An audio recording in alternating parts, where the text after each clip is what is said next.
अस्सलाम वालेकुम जी। मैं डॉक्टर उमैरा अता। आज हेल्थ पॉइंट के प्लेटफॉर्म से मुझे ऑनर किया गया है कि मैं कुछ स्किन रिलेटेड प्रॉब्लम्स पे जनरली बात कर सकूं। To be very honest, skin के तो जितने भी एज अ फैमिली फिजिशियन और स्पेसिफिकली मैं जो स्किन के प्रॉब्लम्स डील करती हूँ उसमें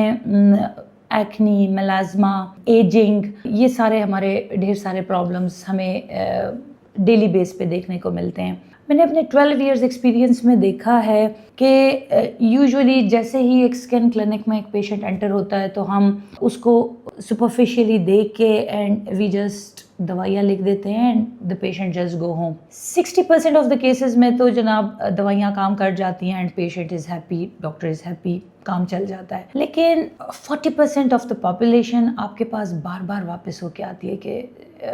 डॉक्टर दवाई काम नहीं कर रही, कुछ फ़र्क नहीं पड़ रहा। उस केस में मैंने देखा है कि मोस्ट ऑफ द डॉक्टर्स या जितने भी लोग होते हैं they just try to change the regime. जितना विद द एक्सपीरियंस मैंने देखा और नोटिस किया आजकल के हिसाब से कि जो लोग स्किन के प्रॉब्लम्स को फेस कर रहे हैं और सबसे बड़ी चीज़ जो एक वेट गेन भी उसमें एक आ रहा है कि भाई वज़न लोगों का बढ़ रहा है, तो ऑटोमेटिकली ये सारा एक सर्कल है जिस सर्कल में जब हम एंटर होते हैं तो जो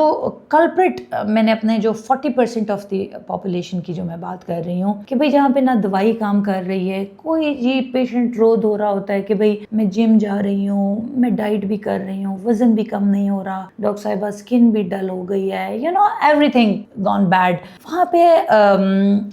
आज थोड़ी सी मैं एक अवेयरनेस देना चाहती हूँ इस प्लेटफॉर्म के थ्रू कि कॉर्टिसोल हमारी बॉडी में एक हार्मोन है, दैट्स कॉल्ड, जो हम सादे अल्फाज में अगर हम कहें तो that's called a stress hormone, जो हमारे स्ट्रेस में रिलीज होता है। और जितना जैसे ही हमारे लाइफस्टाइल है हम लोगों की ज़िंदगियों में तो 90% ऑफ द टाइम तो हम स्ट्रेस में ही रह रहे होते हैं। तो अगर ये स्ट्रेस हार्मोन को हम पहचान लें और इसके इफ़ेक्ट्स ऑन द स्किन, बाकी बॉडी पे तो जो हो रहे हैं, स्किन के हिसाब से मैं आपको बताऊं तो जनाब ये एजिंग भी करेगा, ये डैमेज भी करेगा, प्रीमेच्योर एजिंग करेगा, रिंकलिंग आएगी, जनाब मेलाज़्मा बनेगा, टैनिंग होगी, कोई दवाई कोलेजन को खा जाएगा, इन्फ्लेमेशन को इंक्रीज करेगा, तो ये सारी चीज़ें हमारी स्किन की हेल्थ को ख़राब करेंगी। सो माय पॉइंट इज़ कि हम अपने बिल्कुल स्किन की रिजीम को और स्किन केयर उस पे तो कोई कॉम्प्रोमाइज़ ही तो नहीं है, वो तो जनाब चलती रहेगी, लेकिन हमने अपनी रूटीन में से कोशिश करनी है कि वो